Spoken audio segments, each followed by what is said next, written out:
This is a guide to Treant Protector as a hard 5-position support. Treant Protector is one of my favorite heroes. I think he's super fun and super chill to play. I don't get why people say he's super boring. He's sort of out of the meta right now because there's a lot of damage over time in the meta and that sort of wrecks him, but he's still a good support in pubs. Starting items, courier and wards, obviously, your 5-position. This is one support. I only like to get one pack of tangos on, because you have a natural built-in heal that is very spammable. Like getting a clarity, branch to fill in slots, and a salve if you know you're going to need like a crap ton of regen. Stout Shield is good if you're playing more of a 4 and intend to just zone by just running up and punching people with your gigantic base damage. And Mango is good if you have some extra money. In the early game, you want to grab Boots of Speed, obviously. Flying Courier at your earliest convenience. Magic Wand is very good. TP is good, even though you have the global presence, like... Okay, your defensive support, like Dazzle and stuff, where you want to keep a TP on you, so you can TP to, say, your off lane or something, to help.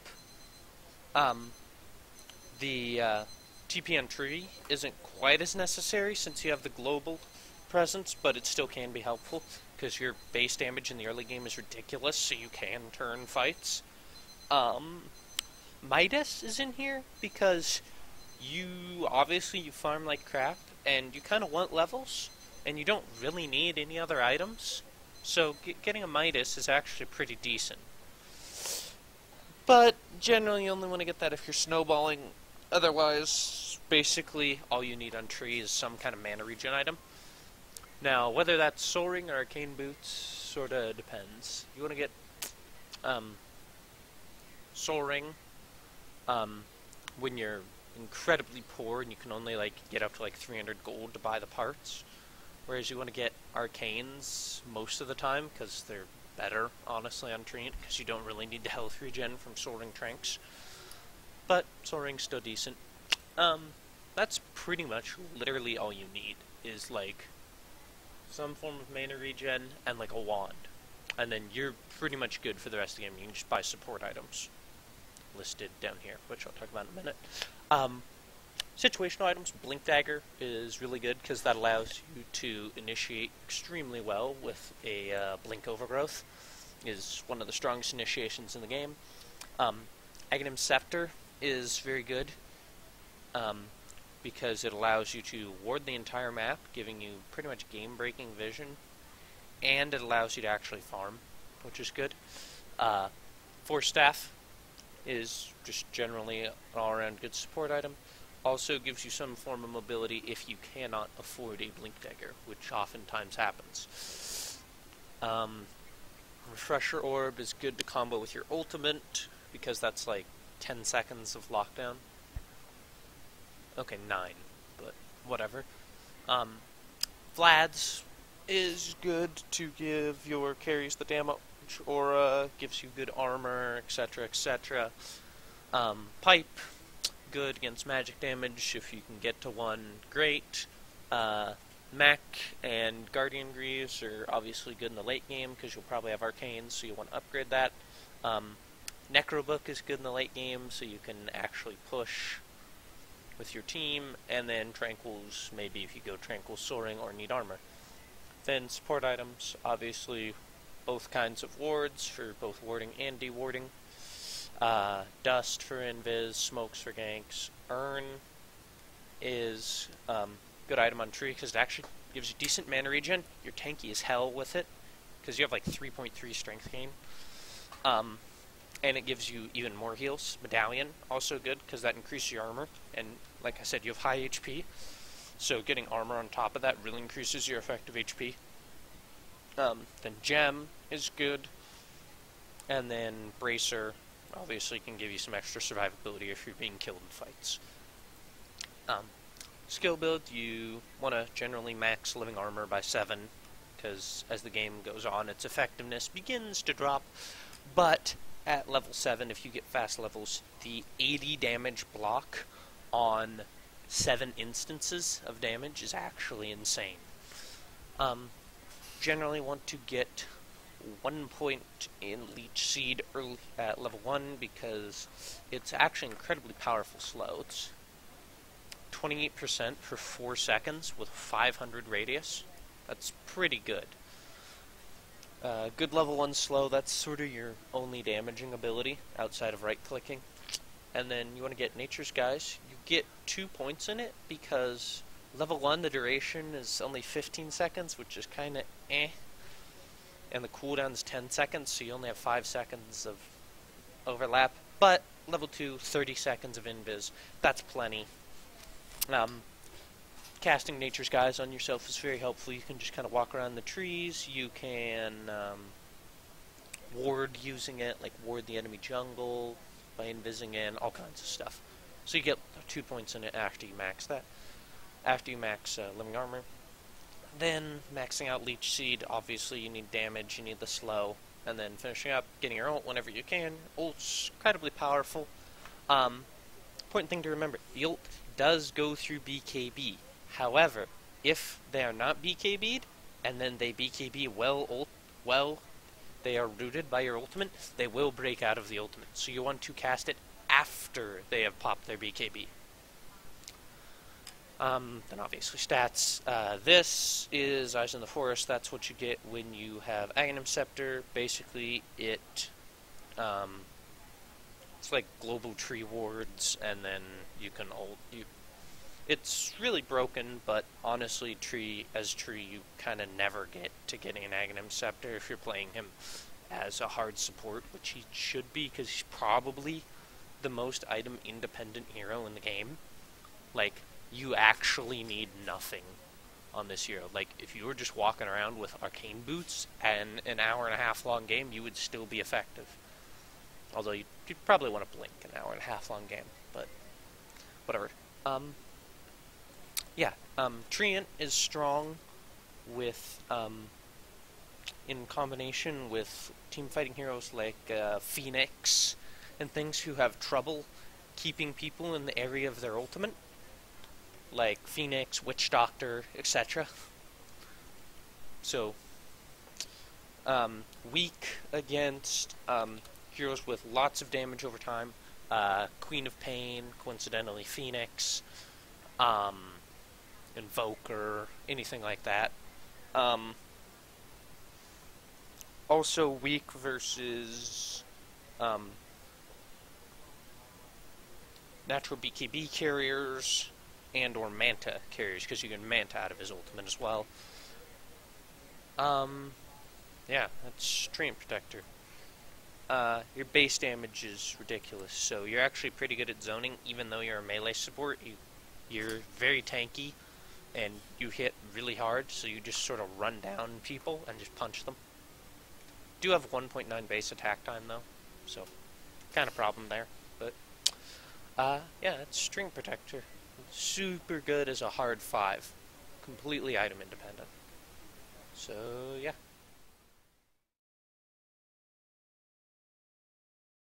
Well, it's a guide to Shadow Demon as a 5-position support.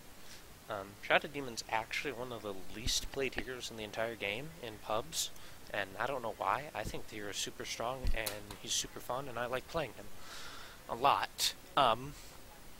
Shadow Demon is, as the title of the guide, he's pretty much the counter to everything. He's good versus everything, he's good with everything. He's overall a very strong hero, and I really don't know why he's not played that much. He's incredibly versatile, he's a good hero, you should play him. Anyway, starting items. Career wards, obviously. Tangos, clearly. South, it's hard lane, Clarity, Branch, maybe 2 packs Tangos. General support build. Early game, obviously, when you get Flying Courier. Brown Boots are priority because you're about average for move speed, below average. You're okay. Magic Stick, obviously. and then Soul Ring. This is where the build differs a little bit from sort of the classical Shadow Demon build. The classical Shadow Demon build was always Arcanes into a Force Staff, which helps you with the mana problems, as well as gives you mobility. Now, with 6.84 with the new break mechanic, they added that to the Aghanim Scepter ult on Shadow Demon, which was already insanely strong, but now it's probably broken, honestly. So, personally, I go Soul Ring Tranquils, because that allows you to farm jungle stacks, and then I rush Ags afterwards, while getting wand, TP, support things. You know the drill. Yeah, so Soaring Tranquils in the early game with wands, other support items, is generally what you aim for, because you can stack camps and then farm it with max Shadow Poison. You'll Soul Ring and then spam out Shadow Poison until you get to 5 stacks, and then that will kill the creep camp. So if you have like a 4 stack that you made, then that's like 1,000 gold. So that's like almost a point booster for your Ags.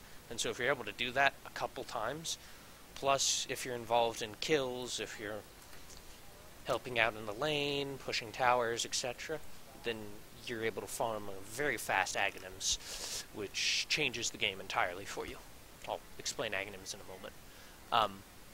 Situational items, Yule Scepter, very good. Gives you another disable, as well as mana regen and movement speed, which are important. Force Staff, forgot to mention, that's still an excellent item on Shadow Demon. Gives you an escape, gives you a way to save your allies even more. You can disrupt into forcing them away. You can Force Staff in to disrupt, etc., etc. Hex, obviously good in the late game. Hex their carry. You are fairly fast farming support as well as high damaging, so Hex is decent. Guardian Greaves, natural support item, I suppose, in the hyper late game. You can get to it. Glimmer Cape, very good. Obviously versus magic damage and versus if they don't have any detection, gives you yet another save. Ghost Scepter to keep yourself alive without having to blow disruption on yourself. And Blink Dagger for Blink Disruption, as well as Blink Demonic Purging is a very strong initiation. Skill build, you should get Disruption level 1 most times, because that's sort of going to be your setup in fights, like at the rune spot, anything like that. Alternatively, you can get Shadow Poison level 1 to just zone better in lane. You want to max Shadow Poison by 7, because the damage actually becomes insane. It is a skill shot, but if you get 5 stacks, or even 6 stacks on a hero, it does like several thousand magic damage. So you can just kill people. It is incredibly high damage and support if you're allowed to get Shadow Poison stacks up. Additionally, that can be amplified by Soul Catcher, which is, it amplifies any kind of damage type. It is a 50% damage amp that causes it as pure damage. Incredibly powerful. 13-second cooldown, 80 mana cost. Crazy spell. You want to max that second, so you can get your damaging abilities, and then you can max out Disruption, because all that scales is how long the illusions last and how strong the illusions hit, as well as the cooldown goes down slightly. Very good value point skill, honestly. Now we get to Demonic Purge. This not only purges the enemy, so you can purge Warlock Golems, you can purge Omni Knight Repel and or Guardian Angel, but it also slows a ridiculous amount. It actually doesn't say how strong the slow is, but it is a spell-piercing purge that also slows ridiculous on a 50-second cooldown for 200 mana. Very strong spell. Now, what Aghanims does for you is it gives you 3 charges on your ultimate. So, you can have 3 people slowed at once, or you can slow 1 person for 10 seconds that pierces BKB. Like, there's a crazy amount of things you can do with this. You can slow 3 people, you can slow 2 people, 1 person for 10, 1 person for 5. You can have multiple slows, and it's crazy. Also, Aghanims applies break, so it disables their passives, so you can disable somebody's passive for up to 15 seconds, while slowing them and purging off any positive buffs they had on themselves. Ridiculous ability, honestly. Very strong. Aghanim's incredibly strong. Yeah. Shadow Demon is very good. I'm going to talk about some basic combos here. Shadow Demon is good with heroes like Marana, Leshrac, Lina. Are very classic combos because you can disrupt into let me see, Split Earth, Arrow, and Light Strike Array. And that's normally a guaranteed kill. Also good with Dazzle, because you can disrupt, and then when the illusions surround the enemy hero, plus both Shadow Demon and Dazzle's body around, and then you use Shadow Wave, that nukes on 4, and then maybe you're in a creep wave, that nuke damage is actually ridiculous. So, great combo on that, plus they're also good as defensive supports. He's good versus any melee carry in the game, because if they're trying to do stuff, you just demonic purge them, and then they can't kill anybody. Excellent versus melee carries. Probably the best kind in the game. Also good versus tanky heroes like Pudge, Centaur, etc. due to the natural damage amp that is pure damage. Also good versus squishy heroes, coincidentally, due to the incredibly high damage on Shadow Poison. Good versus long duration disables, because if somebody on your team gets arrowed, you can disrupt them and negate 2.5 seconds of the enemy disable. On all, very strong both aggressive support, defensive support, and ganking support, who can also play greedy by farming the jungle. He's one of the more versatile supports in the game, and also one of the strongest, in my opinion. Also fairly item independent. Like, you want to be able to farm an Ags, but if you can't, like, you're still good even without Ags. So yeah, that's Shadow Demon. He's really cool, and his voice is pretty badass, honestly.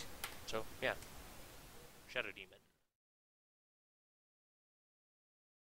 This is a guide to Rubick as a support, mostly focused on 5, but I'll talk a little bit about him as a 4 position as well. Overall, Rubick is a fairly strong hero in the metagame right now due to his just general versatility and utility. He has decent damage, good stun, magic resist is good in this meta, and his ultimate allows for some very high skill cap plays. Overall, your stat gain is fairly weak. Both your agi gain and strength gain are fairly low, which makes you fairly squishy. Your int gain is reasonable, but not really that high enough to support your high mana costs. Your base damage is fairly low, your base armor is fairly low. Actually, your base armor is really low, and your move speed is below average. But you make up for that by having very strong skills. Striding items as a 5 position should consist of courier wards, and then the fairly standard, perhaps double tango, maybe single tango, clarity, branch, maybe a salve if you feel lucky. Mango is also a decent item on Rubick because your spells are fairly short cooldown and are high mana cost. And that allows you to spam it more. If you're playing as a 4 position, grabbing boots first is excellent because the level 1 telekinesis range is fairly low, and that allows you to set up for a lot of gank potential. In the early game, if you don't have boots already, boots should be a priority. Grabbing a flying courier is also recommended, of course, for the 5. Magic wand and a TP are obviously excellent, and a smoke of deceit. Rubick is one of the better ganking heroes at just ganking mid at first night, etc., etc.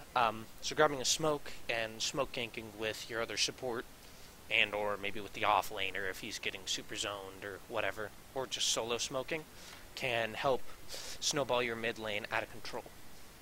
Soul Ring is useful in the early game as well if you want to go Tranquil Soul Ring because that gives you mana to spam your incredibly high mana cost spells.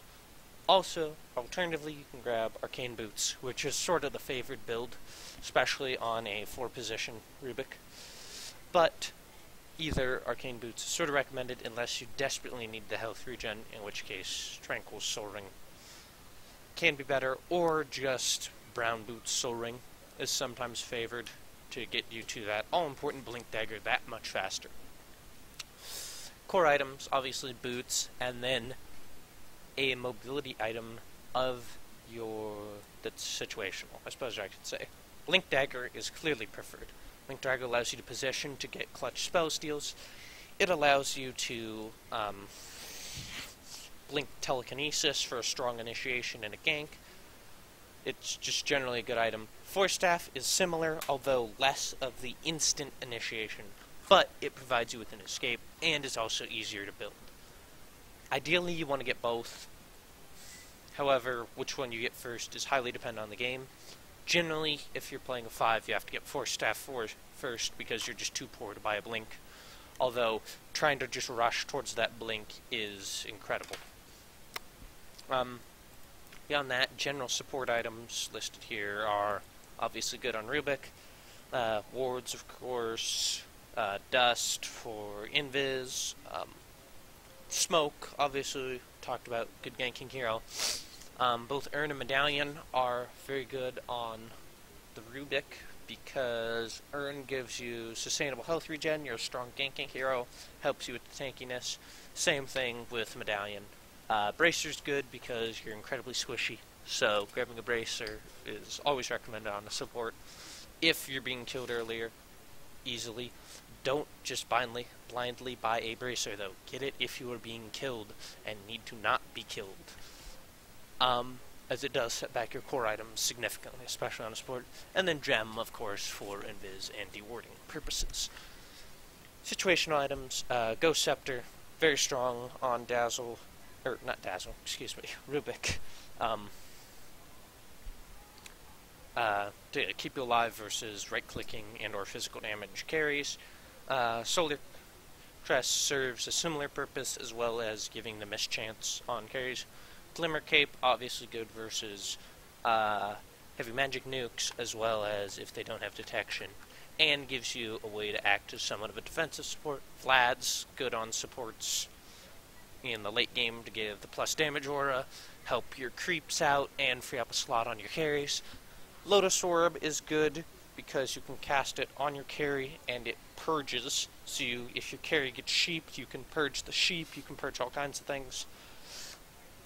Also gives you good armor and regen to stay survivable. Generally though, Aghanim Scepter is kind of where it's at. It puts the cooldown on spell steal to 2 seconds. 2. It already has like a 25 mana cost, so that makes it incredibly spammable and allows you to make incredible plays, as well as giving you some of the stats that you need. So, your sort of quote-unquote standard Rubick build is Arcane's Blink Force Ags, with support items thrown into, and maybe a defensive item like a Ghost or a Glimmer thrown in there as well. Moving on into the ability build. Generally, you want to grab Telekinesis at level 1. Very strong in early rune engagements due to the ability to cliff somebody. To cliff somebody, you press Q on them, then you press Q again and left click where you want them to be cliffed. They need to be very close to the cliff because the range on level 1 Telekinesis is very poor. However, you can still cliff them. You want to max Fade Bolt by 7 because it's your nuke. It also gives damage reduction on heroes up to 32, which makes it incredible for trading and zoning the offlane. However, you may not have the mana to sustain that. Remember that it bounces through creeps as well. Generally want to max Telekinesis afterwards while getting your ultimate at level 6 and 11 when you can. You skip No Field for a while because honestly, it's only 20% magic resistance, which isn't that great. It's good, but the 900 radius isn't that great. Some people, if there's no magic damage on the opposing team, will skip No Field entirely and opt for stats instead to give them better survivability. But sort of situation of whether or not you even skill no field, but generally, especially in this meta, you want to skill it.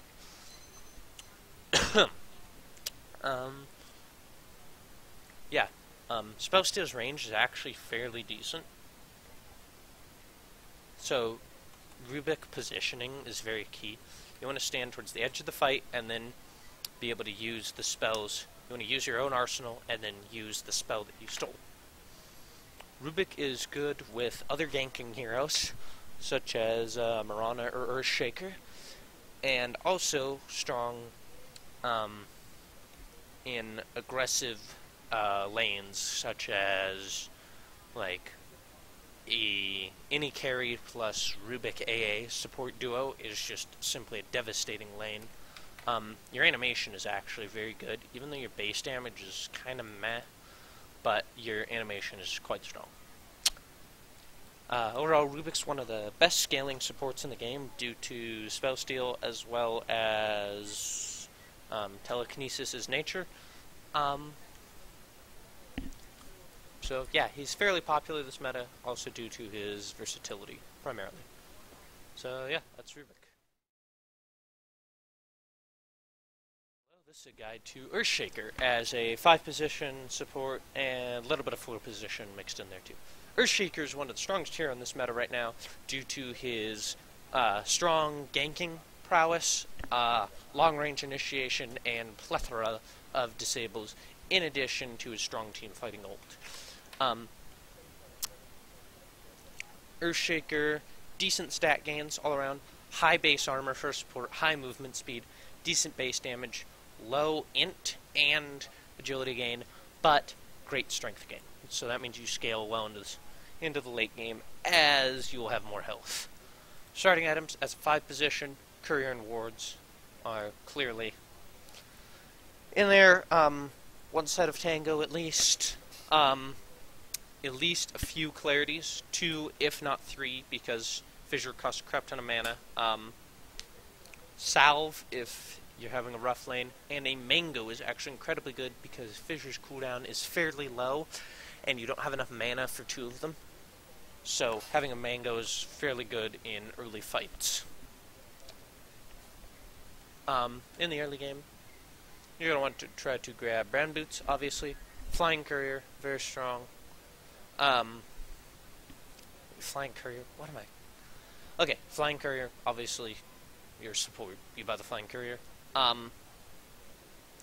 me see, bracer is good to give you even more survivability. It's kind of a weird build. I'm actually kind of not.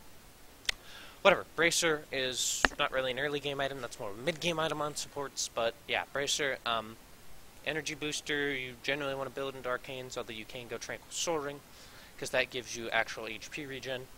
Soaring, obviously, for tranquil soaring to keep up with your mana use. Sentry wards for sentry ward things, I guess, in Viz. And Smoke of Deceit, because you're a very strong ganking hero, and generally want to smoke gank mid. Core items, magic wand, as one would expect. Generally, you go Tranquil Soaring on 5-position, although sometimes you can afford Arcanes, especially in 4-position, into a, well, obviously the TP scroll, into a Blink Dagger. Blink Dagger, clearly very strong on Earthshaker, due not only to Blink Echo Slam, but also Blink Fissure is very strong, and Blink Enchant Totem even is strong. Really, Blink any kind of stun is a strong initiation, but more specifically, Echo Slam and Fissure. Fissure provides strong counter initiation as well. Situational items, Veil of Discord obviously amplifies your magic damage significantly. Aghanim's is decent on Earthshaker as it amplifies the damage your ultimate does. Sheepstick can be good in the late game by allowing you to have even more disables, and Hex is very strong. Heart keeps you alive, as well as gives you excellent damage on Enchant Totem to keep you scaling into the late game. Oh, I skipped Force Staff. Force Staff is good because you can Blink, Echo, Fissure, and then Force Staff yourself out. So you can initiate without standing in the middle of the entire enemy team. So Blink Force Staff, you want both generally. Refresh Orb is obviously very good for Refresher. Echo Slam, having 2 fissures out in a fight is strong. Anything like that.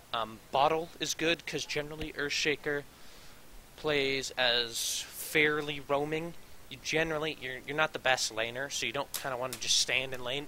You generally want to roam around and make space on the map. So Bottle synergizes with that. Orchid gives you another disable versus heroes like, say, Storm Spirit, who you just have to lock down. BKB allows you to initiate freely, as well as not get bursted before you can get any of your abilities off. Ghost Scepter serves a similar purpose, as well as builds into an E-Blade, which you can do to just one-shot people in the late game. And then Octarine Core obviously lowers the cooldowns, which is very strong with Echo Slam, but also you deal a lot of spell damage, and that allows you to regain health from that. Also makes you tankier and solves pretty much your mana problems. Your ability build, always max Fissure. Fissure's incredibly strong. It is not only a 1.75 second stun, but Fissure lasts for, I believe it's 12 seconds. The actual solid line of rock. So positioning is very key with Fissure. Max Aftershock afterwards to add another 1.5 second stun onto all of your abilities, including Enchant Totem. Enchant Totem does not stun by default. It stuns because it procs Aftershock. So maxing Aftershock gives you more damage and longer disables.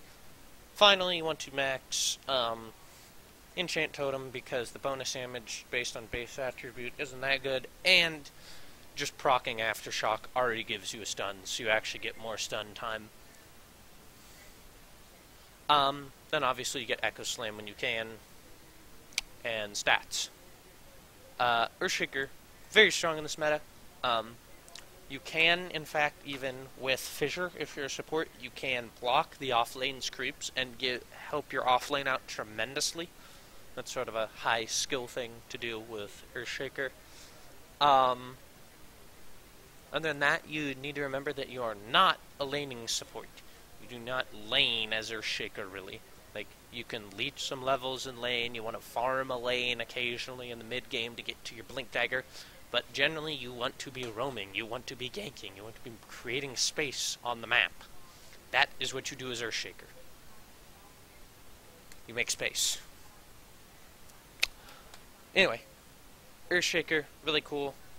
Sick voice, very strong hero right now, good disables, generally all around good pick. Yeah, Earthshaker.